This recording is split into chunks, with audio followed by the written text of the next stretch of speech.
here's where the crazy thing is. At the very same time that tweet was released, there's another tweet that comes out that is referencing all of Sky Sports journalists saying that Tottenham are increasingly interested and in discussions with Adrian Rabiot.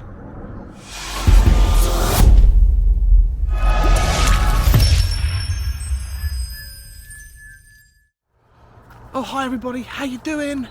Welcome back to the Spurs Talk Show. I'm Sean Butler, sideshow Sean at the moment. That's Bugsy Malone.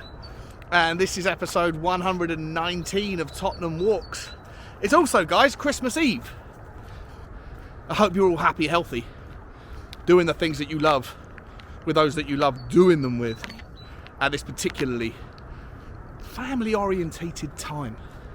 Guys, if you wouldn't mind doing me a favour, smash me a like on the video on your way in or on your way out, or any point in between where you get the urge. If you haven't already, hit the subscribe button and keep the channel growing, keep the channel flowing. Really appreciate it. Also, if you wouldn't mind, drop a comment if you have something to say on today's topic. And last but by no means least, hit the notification bell so you can stay alerted when the next piece of content drops, which usually happens every day, as often as possible. Guys, listen, today's topic is Christmas Eve.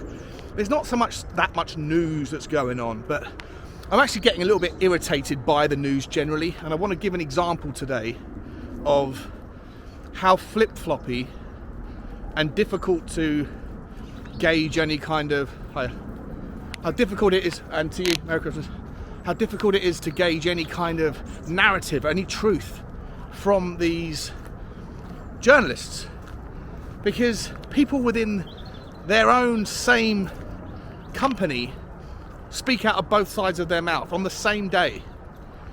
It's really annoying. On this channel, all we do is just tell you what's going on in the news, give our opinions on it, give our thoughts, and then ask you to share yours and see if we can figure out the best way forward. But we have to base that off of what's being reported. And look, the biggest story right now in Tottenham, it's all kind of happening, it's all more around ownership management than it is players.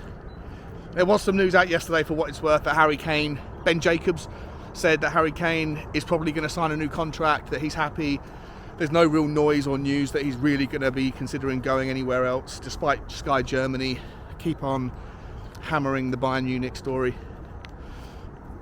Apart from that, there's nothing really to talk about in the terms of the players. So it all comes down to whether Conte will sign or won't sign, and what's that dependent on. And we've been reading this week that he's saying, well, it's not about the money, I don't care about the extra million, and that it's about whether you're going to put up and buy me what I need. And then people are saying, well, there's no money, there's not the money that we think there is at Tottenham Hotspur. That's what happens on the Monday. Then on the Tuesday you find out that actually Tottenham are going to break commercial revenue records when they finally release their accounts. And then on the Wednesday you find out something else, and it just flip-flops and goes back and forth. In reality, Conte's most recent statement from the horse's mouth was in yesterday's Brentford press conference, where, and I'm going to paraphrase it here, but he basically said, stop asking me about this, let's focus on Tottenham. I'm very, very, very happy at Tottenham, but we have 6 months left on the contract, and then we'll sit down and discuss and figure out what's best. Which is exactly the same thing as he was saying 4 months ago.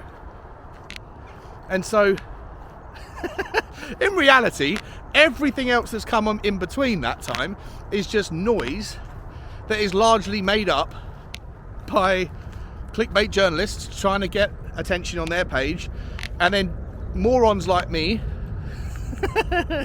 worthless channels like mine, just run with the same stories, give our opinions on things that in reality haven't been said and that are just made up. It's a real 360 loop of moronic behaviour and nonsense. But we love it anyway.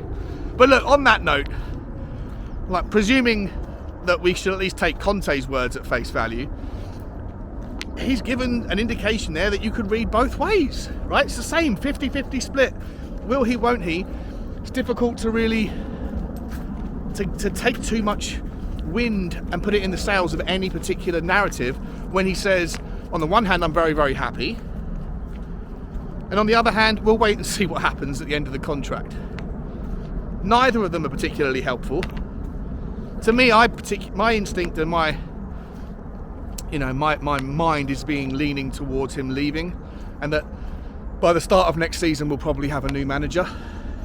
But in any event, he doesn't have to. He's not forced to make or state his intentions before then.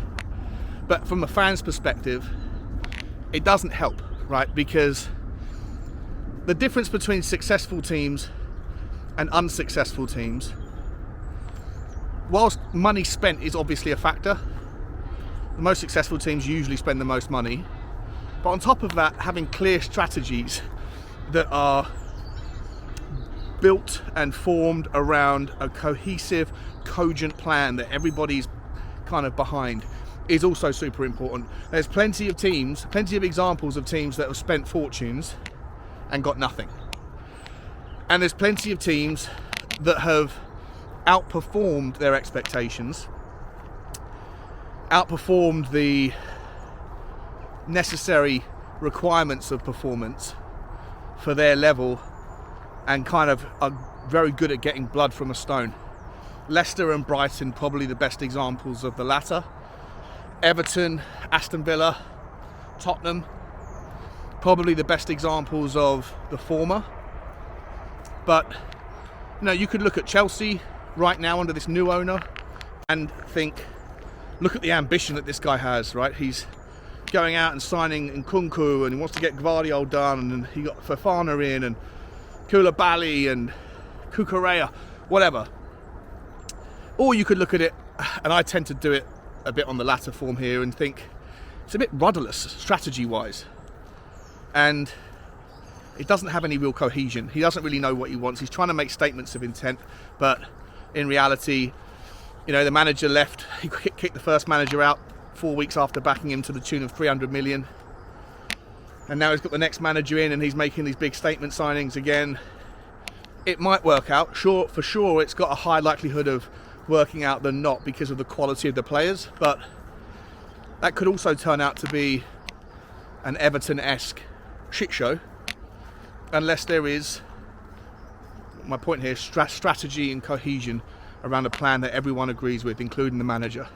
And at Tottenham, we don't really have any history that would suggest that we've got a cohesive and formulated plan. Hi guys. But what I would say is that it's infinitely harder to do that. It's infinitely harder. The difficulty of finding success, even with a team that hasn't really had a plan before, is amplified when the manager is incredibly vague. Hi John. How you doing, mate? Merry Christmas. You too, buddy. When the manager is very vague around what his intentions are. How can you really, make any statement signings that are on some path of agreement? He wants ready-made players. He doesn't care about the long-term future of Tottenham Hotspur. He doesn't care about making the house ready for the next tenant. He wants to enjoy the house with the correct furniture whilst he lives there. And I can understand that. But if you don't know how long you're going to live there, then should the person who's buying the furniture really just focus on what Conte wants? And this is the last thing I'll say, right? This is the example I'm going to bring now, and it takes it back full circle to the flip-floppy narrative of the news, is that on the one hand, Sky News were coming out saying, and I've got this tweet, right? This is from yesterday. Jamie Weir, who works for Sky Sports News as a journalist, he says, Antonio Conte says he will advise the board on areas to improve, and if there is an opportunity to strengthen the squad in January, they will do it. But new signings have to be within, quote, the policy, unquote, of the club. Young players not commanding big salaries. First and foremost, that's okay, I guess, right? It's the club's policy, it's the club's policy. Doesn't really make sense why you have a manager then who isn't interested in those things and has essentially zero track record of really spending time trying to develop young players. He wants, as I said, those ready-made players that can come in and do successful things now. But in either event, there at least is some clear indication there from a somewhat credible source that that's the indication that maybe now there is money to spend. Conte will at least say these are the areas that I want you to focus on, and then it's over to Paratici and Daniel Levy to find players that will both help his story, what he wants to tell, how he wants to play, and will at the same time fall into that line of being hopefully non-aging players that won't have huge contract demands. Well, I can tell you right now, guys, if that is the case, you can write off Stefan de Vrij, who is probably the most logical centre-back signing that there is.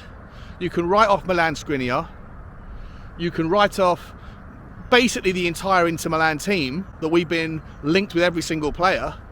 Maybe not Bastoni, but he would want big wages if he was to come in. But I don't think that's going to happen anyway.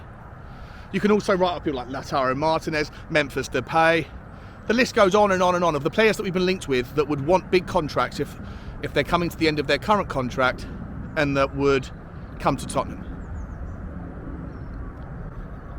Here's where the crazy thing is. At the very same time that tweet was released, there's another tweet that comes out that is referencing all of Sky Sports journalists saying that Tottenham are increasingly interested and in discussions with Adrian Rabiot, and that his mum has offered him to Tottenham, and that there is discussions going on. The same news outlet, the same corporation, on the one hand has one journalist saying there's money available but it's only for young players that aren't going to cost too much, and on the other hand the same company is saying at the same time that a guy who's out of contract at Juventus, who's looking for his last big major payday, by the way, is coming in. Now, he's not too old. Rabiot's not too old of a player, but you understand the logic, right? Like, it's one thing to read one article, then another article from another place. Like, there's no real reason why either of those two should have to adhere to the same nonsense. But at least keep it consistent if you work for the same organisation.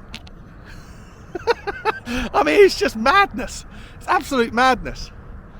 In any event, guys, here's how I'm going to finish this. It is Christmas Eve. I'm going to go in and probably have a mince pie or a sausage roll or something nice. And I want to wish you a happy time. But I feel like speculation isn't even the right word. I feel like every day I sit here and I report what's in the news, and the more I report, the less I know. The more I talk to you, the less confident I am of any of it being true. I have no idea if Conte's staying or going. I have no idea if Paratici's going to be locked up for the next 30 years of his life, or if he's going to be free and carry on doing his job. I have no idea at the moment if there's no money to spend, if there's loads of money to spend, if there's somewhere in between. I have no idea whether we are going after young players with low salary demands or expiring contract players that make sense on a valuation basis, on an asset valuation basis, or whether we're somewhere in between, or whether we've got nothing coming in. I have absolutely no idea. Let me know if you do, because every day we go back and forth and end up coming back to the same square one peg, which is who the fuck knows. But for the love of God, Tottenham, get a strategy together, make it consistent, make it coherent, because the successful teams are the ones that have strategies that are formulated and based on some level of prescient concepts that work in football. Build one, stick to one, and build and hire people that fit the model. No more of this flip-flopping. It's really annoying. Guys, Merry Christmas, like, share, subscribe, and I'll see you next time. Take it easy. Bye-bye.